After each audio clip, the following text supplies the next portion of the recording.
All right. Hello, my name is Braylon Beaver. I'm a behavior specialist working at Easter Seals, and this is my friend Jackie.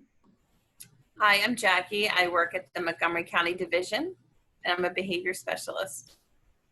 All right.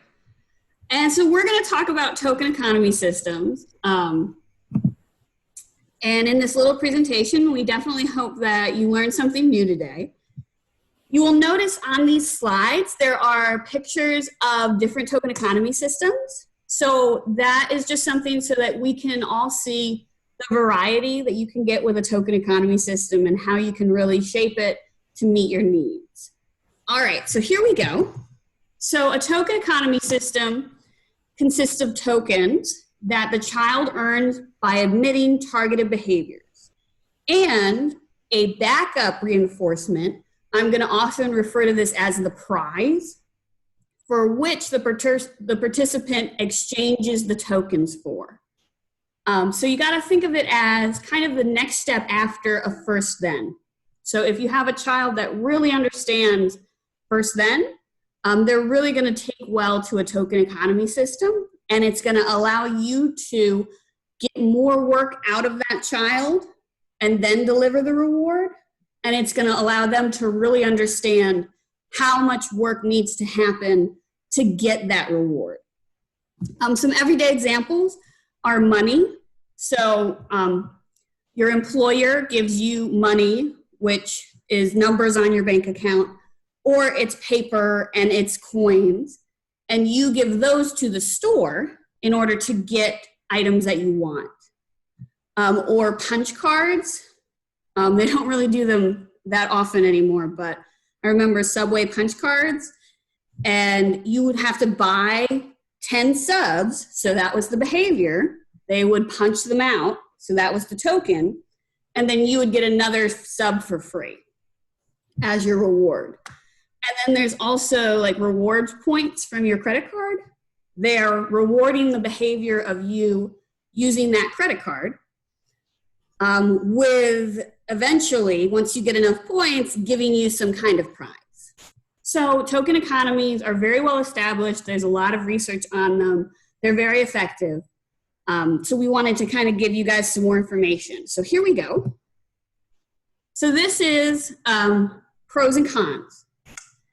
So the cool thing about a token economy is eventually, if you're consistent, the tokens themselves become reinforcing. So you can see the child gets excited when you deliver the token. You're not even at that big prize at the end yet, but he's already happy because he got the token.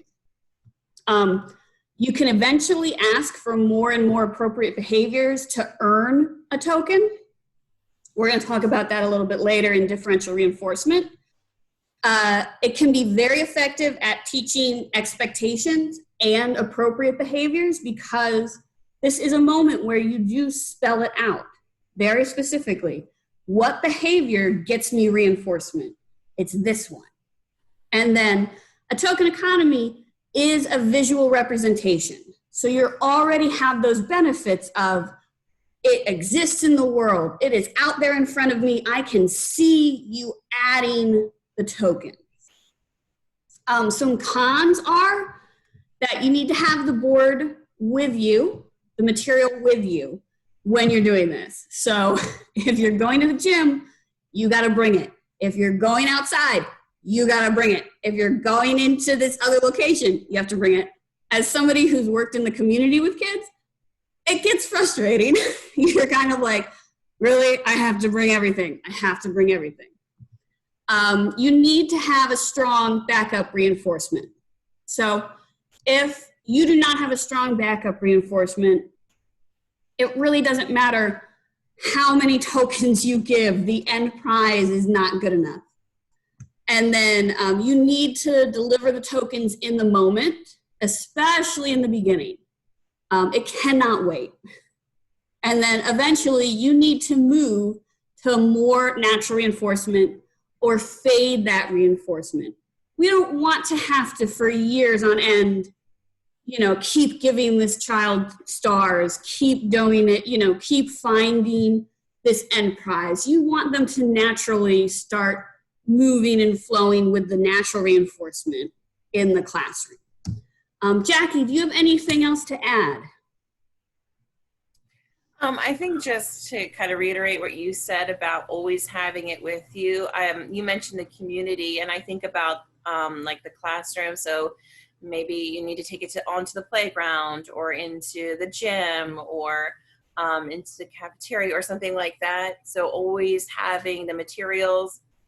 And, you know, sometimes the little tokens are small. So you think about what happens if one gets lost. What can you do to improvise in that moment? So I think it's a little bit of planning, a little bit of preparedness, and definitely extra materials. Yeah. And you might need to be willing to deliver that strong backup reinforcement in an inopportune time. So let's say, for example, the strong backup reinforcement is the child gets 10 minutes on the playground. You know, if he earned it and it was circle time, you, especially in the beginning, you need to deliver in that moment. So, you know, that kid needs to be able to get out to the playground. So there's definitely factors that we just need to consider so that we can make this work. All right. So what you need to get started is you're going to choose the target behaviors. So what do we want to see more of? Do we want to see more of responding during one-on-one training? Do we want to see more of sitting at circle time? Do you want to see more of having nice hands when playing with peers? Those are all things you can reinforce with tokens. The sky is the limit. You just need to put it in the positive frame. So it needs to be what they are doing, not what they shouldn't do. That's basically it. You can make the tokens, and as Jackie said, those little buggers get lost. So I've made them where, like, I've seen the child's name get spelled out, so the letters are the child's name, and you need to make an extra set, maybe 2 sets, depending on how active this child is. I've made them with little, like, Paw Patrol characters. You can make them out of anything. You just got to know that those are going to get lost. So you got to figure out. I love when you laminate the token board and then you just use a dry erase marker and you just check or star the box, because then you're not losing it. You know, you got to keep that dry erase, but it's fine. Yeah, Braylon, I'm sorry. Yeah. I think this is like actually the most fun part of a token board, because you can really individualize it and make it, you know, interesting and fun for the student. So Braylon mentioned Paw Patrol. We've done Mickey Mouse. Mm-hmm. You could even just do stars. But I think this is actually the fun part of making a token board. Yeah. Make the display. So often I like to include a space on the board where you can put a picture of or write what they're working for. You don't have to, but it's nice because it's an easy way for you to pull back that child and be like, remember iPad, right? It's here. Like, I know what we're working for. And then I also like to put the behaviors that you want to see. So either in picture form or in writing, just to even remind the staff of, you know, what gets this kid their tokens. You're going to choose a reinforcer. The ideal thing is to have many. It's ideal to have more than one. So, you know, if you're like iPad, 10 minutes in the gym, getting to walk around the hallway, and playing with that annoying fun toy. You know, those are your 4 options. Those are the highest thing this kid wants to work for. And then he can pick which one he wants. That's ideal. And then you're going to decide on the ratio of exchange. So how often are they getting these tokens? And how many is going to get them the prize? So we're going to talk about in the beginning. In the beginning, you're going to have to start small, but eventually you can change these systems so that instead of just he needs 3 tokens to get a goldfish, it can be he needs 10 tokens to get 5 minutes of iPad time. 5 is a little high, but you know, you can change and shift this as the child progresses. So as I already said, so we're going to start small, and I really like this token board because it really reminds me of stuff that I've made, and they get worn. That is an absolute yes. But like I said, so this is very simple. It is 3 boxes. He needs 3 stars to get a Swedish fish. Very simple. You want to tell the child how he is going to earn the token. And when he earns the token, you're going to use positive language. And you're going to pair your praise with getting that token. So very PBIS. Very PBIS. So, for example, we're going to start circle time. I have a little guy. He's not used to circle. I show him the bag of Swedish fish. I say, hey, do you want, you want these Swedish fish? We are going to sit in our chair for 10 seconds to get a Swedish fish. For 10 seconds, or sorry, it would be 10 seconds to get a star. And so I would be in front of him and I'd be like, okay, what? Counting it out. Oh my gosh, you got a star. You sat in your chair for 10 seconds. Great job. And keep going until he got 3, deliver the Swedish fish. Also, you want, let me go back. You want to add tokens to the board. You don't want to remove them to earn the prize. I've seen that. I think it was a teacher that just needed more training. But yeah, so you don't want to remove the token to earn the prize. You want to add the token to earn the prize. And then you want to start where they earn the backup reinforcer at a high rate. So if the child, like I said, if they know what a first then means, technically a first then is 1 and then the reward.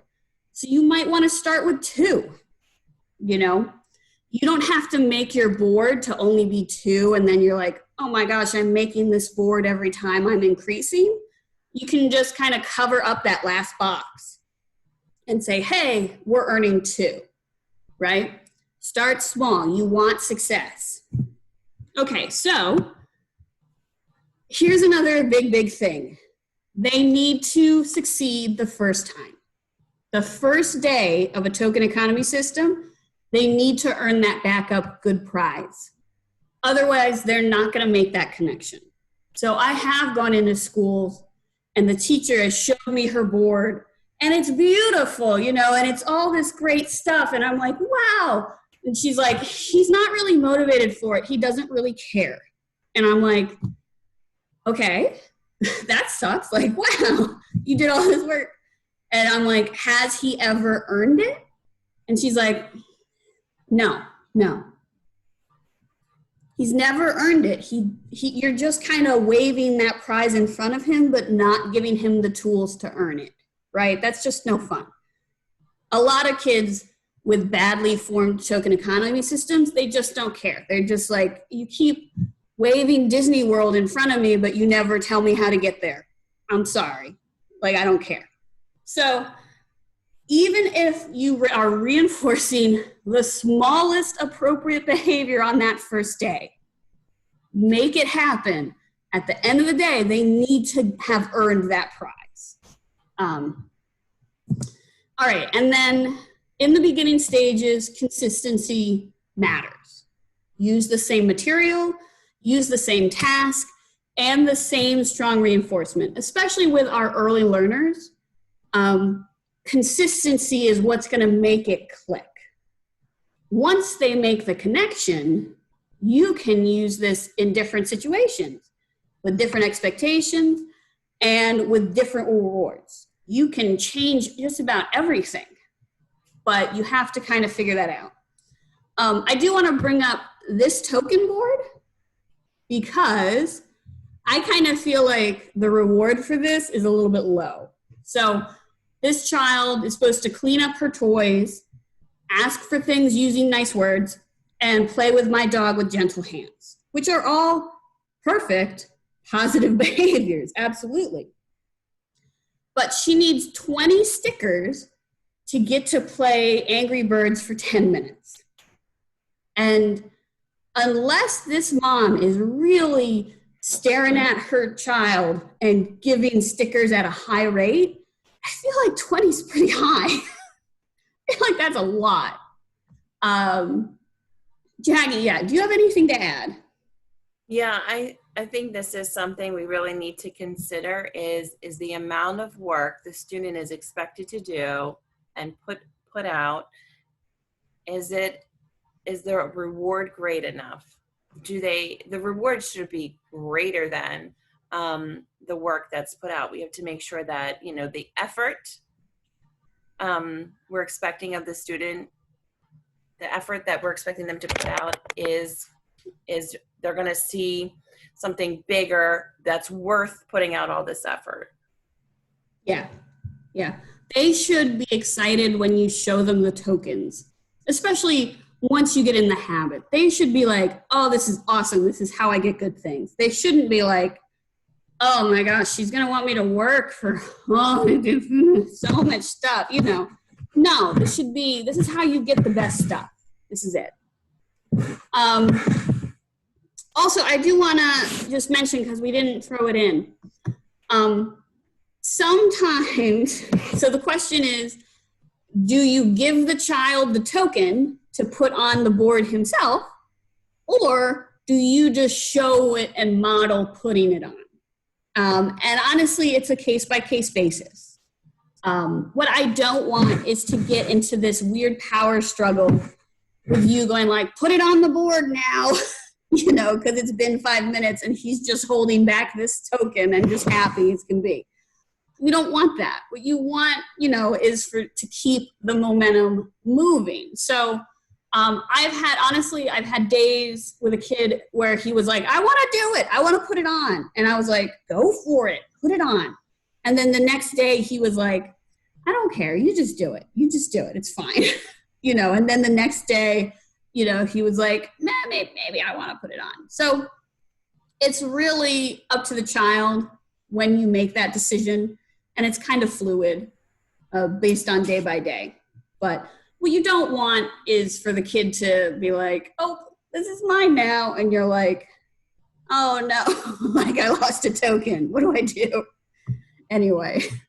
Yeah, I've done it both ways, Braylon. I have one student in particular where, he enjoyed like the Velcro and putting things on. And it also was kind of like, it allowed him to have ownership of it a little bit, but that was only after he was kind of introduced to the token board and used to it, where there was a little more of like a one-to-one correspondence where I emit a specific behavior they're looking for, and then I get my token and I get to put it on my board. And I think it was really a powerful visual power for him. Yeah, it definitely is. It definitely can be. So what happens if they lose motivation? So this is not your first, this isn't your establishing the system. You have a good flow. You're like, I got this. And then all of a sudden the student surprises you. He earned his 5 tokens. You hand him over that thing that you're like, I know he wants this. And then he's like, no, I don't want that. Like, I could care less. Whatever, we're moving on. And you're like, oh no. So what you should do is give him a choice of 2 or more backup reinforcers for him to choose again. So if, for example, for some reason the iPad has lost its glory, you can be like, okay, do you want to go on a walk? Or do you want to, play with this toy? This is new. I got this out of the closet. Like, this is fun. But the other thing is the board doesn't reset at that point. So if he earned 5 tokens, you hand him the iPad, he goes, I don't care. You give him that next reward, and that is the reward for those past 5 tokens. You don't reset the board. And then the other question is, what happens if he loses momentum halfway through? So let's just say he has, 5 tokens total. He's earned 2. You're like, yay, we're halfway there. And then you start seeing those challenging behaviors, right? He starts, trying to get up, kind of doing all this stuff, right? So number one is we should look for the positive behaviors. So especially if you've given him more than one expectation, look for those smaller behaviors that you can reward. Make the next task easier so that you can get him back in the flow, and then remind him of the backup reinforcement. So let's say, for example, it's iPad, and you have the picture of iPad on your board. There's two things you can do. You can slide the board over and be like, hey, look, remember, we're earning iPad, right? We need 2 more. We're going to earn this iPad. Or you can also pull the iPad out and physically have it on the table. I found that having the actual item is always a stronger motivator, but it tends to divide their attention a little bit. They're kind of like always leaning towards it, always, trying to get it. So you kind of have to play that game of which one do you need at this time? And then finish the board with the amount that you already set. So if you started the session with, hey, we're going to earn 5, have him earn 5, give him the reward, and then you can shorten the tokens needed for the next cycle so that you're not in that space again, right? We're going to talk about that a little bit later. It's called front loading. But yeah, you can do that. Do not feel that you have to be stuck and go, there's 5 boxes, he has to earn 5. Oh my gosh, I'm at 1 and he's not here anymore, like he's across the room. What do I do? Don't feel like that has to happen every time.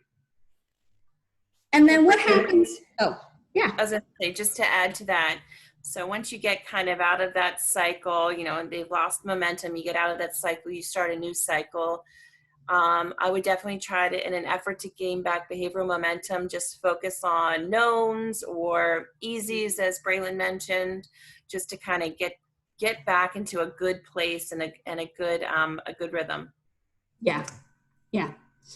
Like I said, this should be a positive experience. This should not be you and the kid gritting your teeth trying to get to 5. This should be positive all around. And then what happens if you got the question wrong? So I've had this before where I had set the expectation of the student needs to get the question right for me to give a token. Okay. They need to get it right for me to give a token. We're trying to reinforce the accuracy. That makes sense. But I found, especially with our early learners, sometimes we need to change that definition. And instead of I'm using the tokens to reinforce the accurate answer, you use the tokens to reinforce the attempt. So, because I don't want you to get stuck with he errors again, and now nobody's getting reinforced. And we know what happens after that. The kid just goes like, I'm done here, guys. Like, this isn't fun anymore. We want to keep this fun. So I'll get into differential reinforcement, but you can reinforce the attempt, especially for our early learners or children that have, that disability where it is hard for them to reach out and grab something. You're going to reinforce their attempts. Once you see attempts becoming more and more easy and more like, oh yeah, I got this. I have, I can reach out and grab stuff. I can pick this one, then you might shift it and go, okay, I'm going to reinforce when they get it correct. It's what I call reward the try. Okay. I'm sorry, Brandon. I also think for that, you also want to think about shaping. So the closer and closer we get to the grabbing, maybe even if you're really, really close, you get 2 tokens. So just thinking about shaping the behavior. It may not be exactly what you want, but it's the effort and it's the trying, and we'll eventually get there. Yeah. So when challenging behaviors start, do not remove the already earned tokens to teach the child what not to do. You should either ignore those behaviors or follow the behavior plan in that situation. And for us, for Easter seals, it's never going to say remove the tokens. So it's just not. It's kind of like, I think of it this way, like if your supervisor came up to you and she had a form you had filled out and she handed it to you and said, listen, Braylon, I've seen these errors. Like I got out my red pen, error, error, error, error, error. Look at that. And I said, oh man, you're right. There are errors. And then she looked at me and she said, okay, so because of that, I'm docking your pay. And I would say, wait a minute. That's not fair. I'm like, wait, right? You wouldn't have warm feelings towards that supervisor. You'd probably start being like, I'm going to look for a different job. Like, what are they doing? They're taking away my pay. So just think of it that way. They had good behavior at some point to earn those tokens. They're demotivated now. They have challenging behaviors, but they will eventually get back. They'll eventually come around again, and you can start the token economy system again. I don't mean start over, leave those on, but like you can finish the board and then give the reward. Okay? All right. So we talked a little bit about it. This is the dedicated slide. Token economies are a great place to use differential reinforcement. So when they have good work, you can give them 1 token. When they have great work, you can give them 2 or 3. The sky's the limit. I have filled a board the first shot because the child's behavior was so perfect. I was like, that's it. We're done. Like, here's the break. Here's what you earned. This is amazing. You are great, because I wanted that child to understand how fantastic that was. So I'm using right now this method of, so if the child answers the question, but his nurse needed to kind of give him help and kind of give him a little hand-to-hand prompt, he gets 1. But if he did it independently, he gets 2. And bigger cheers, and it's a party, right? We also can talk about front loading. So that's where you present the board and there's already tokens on it. So I think Jackie had a great example. If you have this kid and he's just having a bad day, right? We've all had it. Something happened. He came in mad. You're like, okay, you're having a bad day. And you're like, I still need to get something out of you. I can start the board off. So let's take, for example, a situation of you still need to have table time with this child. You can start him off with 4 on the board and be like, hey, we need to answer 1 question and then I'll give you the reward, because that way he's getting the reward so much faster. You're kind of trying to change his perspective to get him into more of a positive situation. Yeah, think of it like a head start. You give him a little bit of a head start. Now, obviously, you're not starting him with 5. He starts to have challenging behaviors and you're like, I'm going to give you a few extras so that we're stuck. You have to present that before you start the demand. Yeah. So you can't add it midway. And then as they progress, as they become more competent with this token economy system, you can increase the criteria for when they earn tokens. So for example, instead of 10 seconds, it might be 30 seconds. Instead of answer 1 question, it might be 2, it might be 3, it might be 4.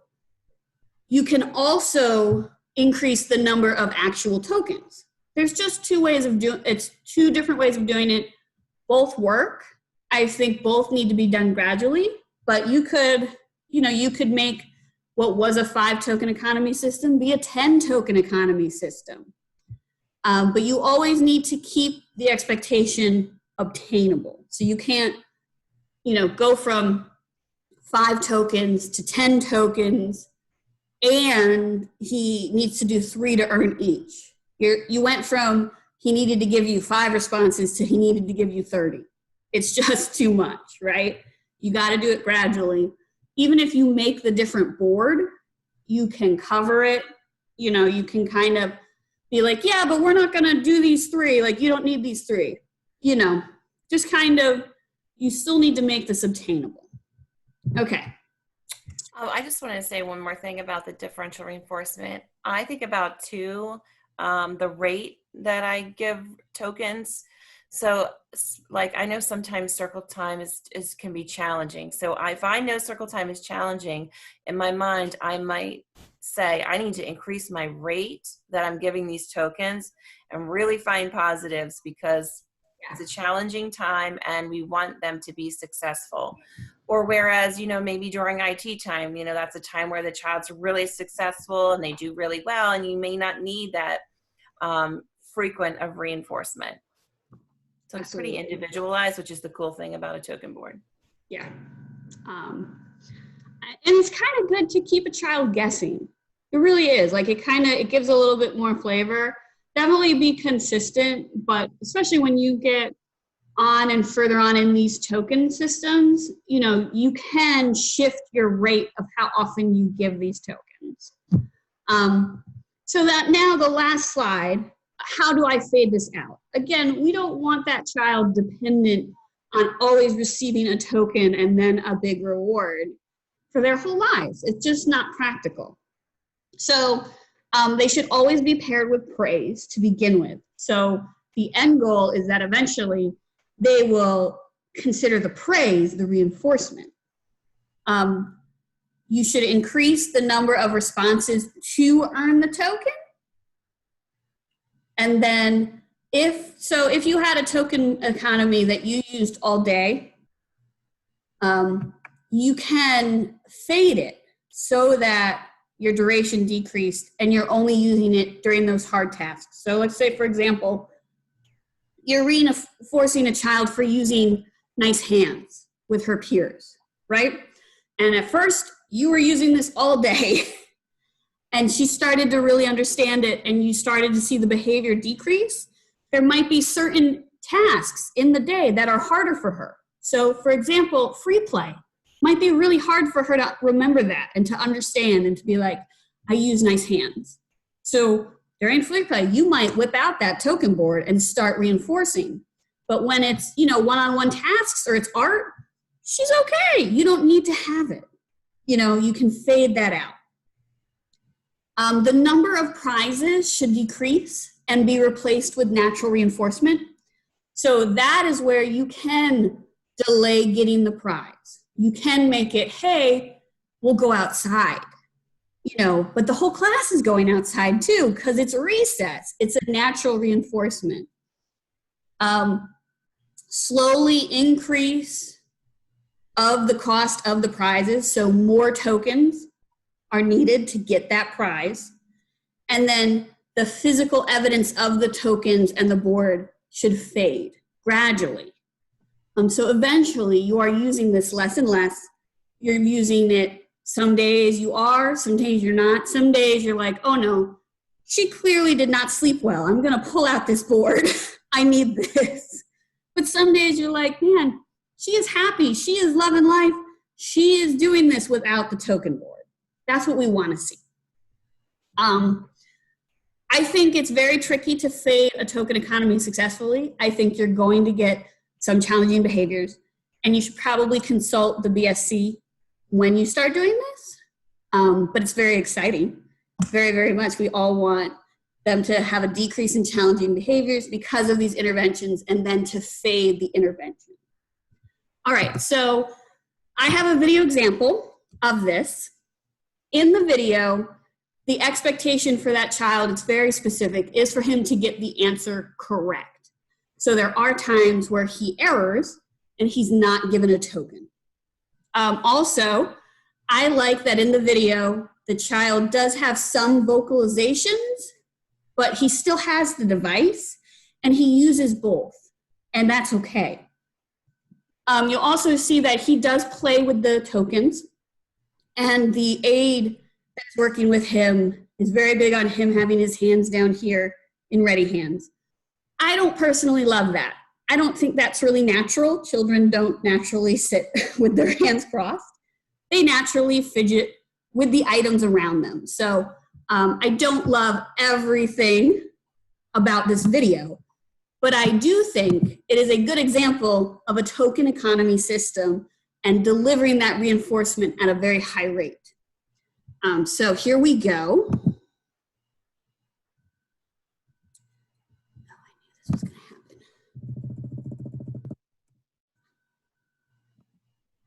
There we go.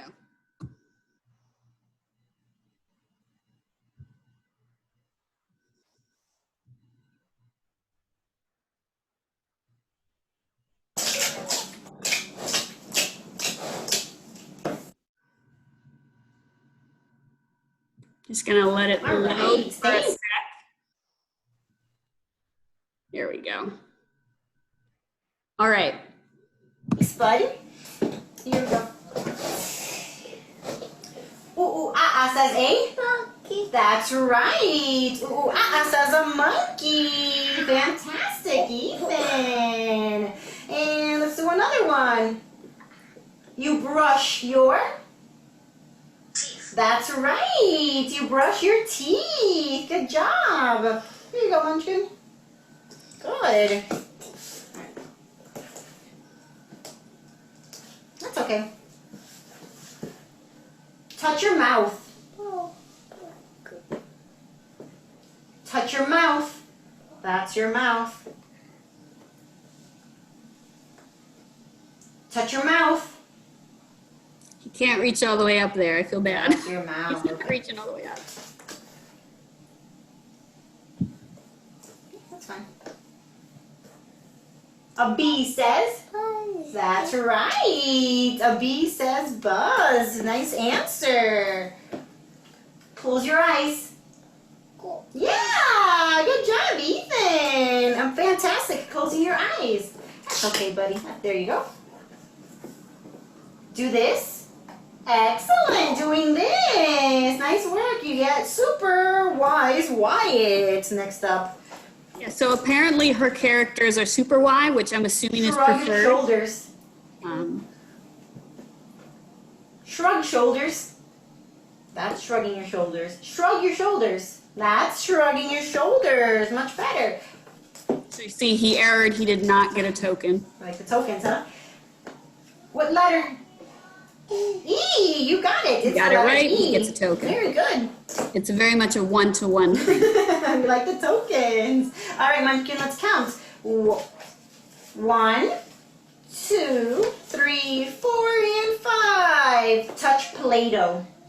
You got it. Nice going. Touching the Play-Doh. Way to go, Rockstar.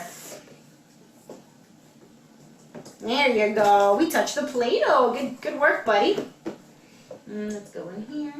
Okay, ready? You see with your eye. Excellent work. You see with your eye. Here you go, bud. Excellent.